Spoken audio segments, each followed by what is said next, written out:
श्री सद्गुरु देवाय नमः। भाइयों बहनों, राम नाम से इस संसार में जीव को सब कुछ मिल सकता है, लेकिन बस जीव को सब्र नहीं होता। वह चाहता है कि मैंने 2 दिन नाम जप किया तो मेरे सारे काम तुरंत हो जाएं। क्या यह संभव है? दास कहता है, आप एक बात समझ लें, जब नाम जप करते हैं तो यह नाम जप आपको परमात्मा से मिला देता है।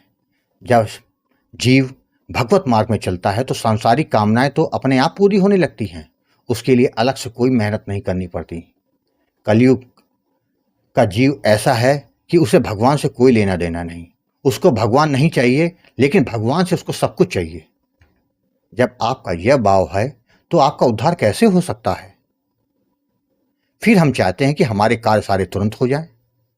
तुलसीदास जी ने कहा कि नाम चाहे रीझ भजो चाहे खींच, वह अपना काम करता है। यह बात एकदम सत्य है, लेकिन कब करेगा, कितना करेगा, यह निश्चित नहीं। तभी दास हर वीडियो के जरिए यह कहना चाहता है कि भाव और विश्वास के साथ निरंतर नाम जप करोगे तो आपका कल्याण निश्चित होगा और जल्द होगा। अगर भाव है तो मंदिर जाने की भी जरूरत नहीं, आपको अपने हृदय में भगवान के दर्शन हो जाएंगे।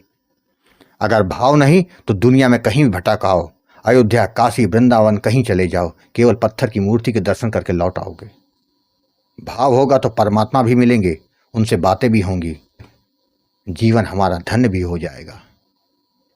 आज जो दास कथा सुनाने जा रहा है वह दिल्ली से सविता जी ने भेजी है।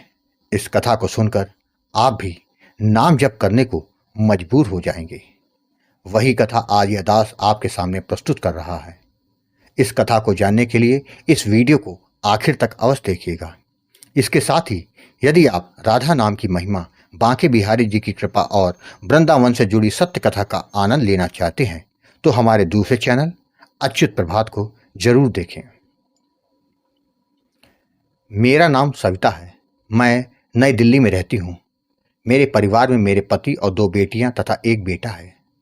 मेरे पति एक बैंक कर्मचारी हैं। वैसे तो वह बहुत अच्छे हैं, लेकिन उनके अंदर एक कमी है। वह संकीर्ण मानसिकता वाले व्यक्ति हैं। उनको लगता है कि बेटी हो चाहे ना हो, किंतु बेटा होना जरूरी है। मेरी शादी के बाद जब मैं ससुराल आई तो यहाँ सभी कुछ ठीक था। ससुराल वाले मुझको बहुत मानते थे। मेरी सास हमेशा मुझसे कहती थी कि जल्द से जल्द मेरी गोद में मेरा पोता दे दे, जिससे मैं उससे खेलूं। मुझको यह बड़ा अजीब सा लगता था कि लड़का ही क्यों चाहिए, यह अपने हाथ में तो है नहीं। भगवान जो दे दे उसी पर अपना प्यार उड़ेल देना चाहिए, वह चाहे लड़का हो या लड़की हो। जब मैं गर्भवती हुई तो मेरी सास मेरा बहुत ख्याल रखती थी। उनको लगता था कि लड़का होगा। यही हाल मेरे पति का भी था।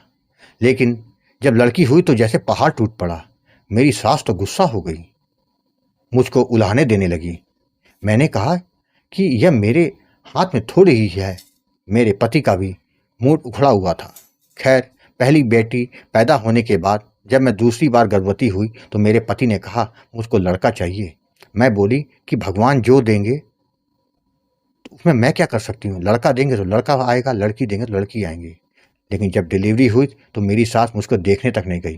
पति ने कहा तुमको समझ नहीं आता, मुझको लड़का चाहिए था, हर बार लड़की दे रही हो। उन्होंने उस दिन अस्पताल में मुझको बहुत खरी खोटी सुना दी। मैं बता दूं कि मेरे मायके में कोई नहीं है। मेरी माँ थी, लेकिन मेरे विवाह के 6 माह के बाद उनका भी देहांत हो गया था। मेरी समझ में कुछ नहीं आ रहा था कि इनको मैं कैसे समझाऊं। मायके में तो कोई है नहीं जो मेरे सर पे हाथ रखे, जो मुझे सांत्वना दे। मैं किसके कंधे पर सर रख के रो सकूं। उस दिन मुझे अपने आप पे बहुत गुस्सा आ रहा था। मैं बहुत रोई। मैं भगवान से बोलने लगी, यदि ऐसा है तो मुझको उठा लो। लेकिन फिर सोचा, मेरे जाने के बाद मेरी दोनों बेटियों का क्या होगा। इन लोगों का कोई भरोसा नहीं। ये मेरी दोनों बेटी को अनाथालय छोड़ाएंगे और अपने लड़के की शादी कर देंगे। मैं यह सोच के फिर चुप हो गई। उसके बाद से शायद ही कोई ऐसा दिन निकले जिस दिन मेरी सास और पति ने मुझको ताने न मारे हो। मेरे हर काम में गलती निकालने लगे। मैं किसी से कह भी नहीं सकती थी, बस रोती रहती थी। अपनी दोनों बेटियों देखकर मैं केवल जी रही थी। मेरे पड़ोस में जो रहते हैं उनकी बेटी मेरी हम उम्र थी। उससे मेरी पटरी बहुत खाती थी। इसके लिए वो सप्ताह में 1-2 बार दोपहर में आती और मुझसे बातें करती थी। उसने मुझसे कहा कि मैं रोज सुनती हूँ कि तुम्हारा पति और सास तुमको दिन भर ताने मारते हैं, ठीक से बातें नहीं करते। तुम एक काम करो। उसने मुझे गोकुल भवन अयोध्या चैनल यूट्यूब खोल के दिखा दिया और बोले कि यह चैनल के वीडियो देखो तो तुमको तुम्हारे सारे सवालों के जवाब मिल जाएंगे। मैंने चैनल के कई वीडियो उस दिन कुछ दिनों तक लगातार देखे तो मेरे अंदर उम्मीद की किरण जागी।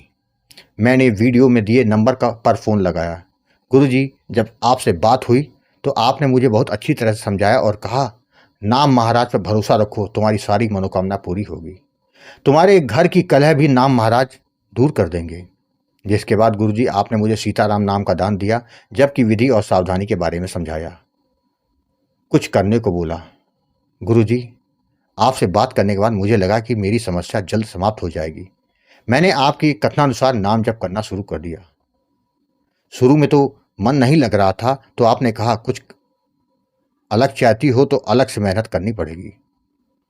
गुरुजी, कुछ दिनों के बाद मेरा नाम जप निरंतर शुरू हो गया। सास पति जो कुछ बोले मैं उनको बातों पर ध्यान ही नहीं देती थी, बस नाम जप पर ध्यान रखती थी। करीब 3 माह के बाद मुझको कुछ दिव्य अनुभव भी हुए। मुझको बहुत अच्छा लगा, जिसके कुछ समय के बाद मुझे सास और पति के स्वभाव में अंतर दिखने लगा। वह लोग अब ताने नहीं मारते हैं। मेरे पति मेरी बात सुनने लगे। गुरुजी, यह सब मेरे लिए किसी चमत्कार से कम नहीं था। सास मेरी दोनों बेटियों को प्यार करने लगी। गुरुजी, जिसके बाद मैं फिर से गर्भवती हुई। मेरे अंदर एक डर सा बैठा था, तो मैंने गुरुजी आपसे बात करी तो आपने कहा था, नाम जब बंद मत करना, नाम महाराज पर विश्वास रखना। गुरुजी, समय गुजरता जा रहा था। मेरी सास और पति दोनों एकदम सामान्य हो गए, मुझसे प्यार करने लगे। मैं समझ गई कि यह नाम महाराज जी की कृपा है और इस बार मुझे लड़का ही होगा। जब मेरी डिलीवरी हुई तो मैंने डॉक्टर से पूछा भी तो वह बोली लड़का हुआ है। मेरी सास और पति बहुत खुश हुए। पूरे मोहल्ले में मिठाई बांटी गई। ससुराल वाले मेरा पूरा ध्यान रखते, मेरी बेटियों उसको भी प्यार करते। मेरा तो पूरा जीवन ही बदल गया। गुरुजी, मैं सपने में भी नहीं सोच सकती थी कि नाम जप से मेरे जीवन में इतनी खुशियां आ जाएंगी। नाम जप से मेरे पति का व्यापार भी काफ़ी अच्छा चलने लगा। जो आर्थिक समस्या थी वह भी दूर हो गई। इसके अलावा भी जीवन में बहुत कुछ हुआ है। गुरुजी, मेरा तो पूरा जीवन ही बदल गया। आपको कोटि कोटि प्रणाम करती हूँ कि जो आपने मुझे नाम दान दिया, जिससे मेरा जीवन बदल गया। जिस घर में मेरी कोई सुनता नहीं था, दिन रात गालियाँ खाने को मिलती थी, वहाँ आज सब मेरी इज्जत करते हैं। गुरुजी, आपका जितना धन्यवाद दूं उतना कम है। गुरुजी, अब मैं आपके दोनों चैनलों को देखती हूँ, गोकुल भवन अयोध्या और अच्युत प्रभात। दोनों चैनलों में लोगों के अनुभव से जीवन में बहुत प्रेरणा मिली। गुरुजी, आप अपना आशीर्वाद ऐसे ही बनाए रखिएगा, हमारा मार्गदर्शन करते रहिएगा। गुरुजी, मैं आपको धर्मार्थ के लिए हर माह पैसे भेजती रहूँगी, जिसको आप अपने आश्रम के लिए स्वीकार करें, जिससे भगवत कार्य में हमारी भी सहभागिता बनी रहे, हम भी कुछ पुण्य कमा लें। जय जय सीताराम। राम नाम का जप करने वाला कभी निराश नहीं हो सकता भाइयों बहनों, क्योंकि नाम महाराज उस साधक के सारे भार को स्वयं वहन करने लग जाते हैं। बिना साधक के कुछ मांगे उसकी कामनाओं को पूरा कर देते हैं। फिर किसी भी अभिलाषा के लिए इधर उधर भटकने की क्या जरूरत। नाम पर भरोसा करके तो देखिए, जीवन चमत्कारों से भर जाएगा। आपको कथा अच्छी लगी हो तो कमेंट में जय श्री राम लिखना मत भूलिएगा, जिससे दास का मनोबल लगातार बढ़ता रहे और अच्छे प्रेरणादायक वीडियो आपको प्रस्तुत करता रहूं। आपसे निवेदन है, अगर आपके पास भी राम नाम का अनुभव हो तो उसको मेरे ईमेल या व्हाट्सएप पे भेज सकते हैं, जिस पर वीडियो बनाकर अपने चैनल में अवश्य प्रस्तुत करूंगा। ईमेल का पता और व्हाट्सएप नंबर वीडियो के डिस्क्रिप्शन में दिए हुए हैं। जय जय सीताराम।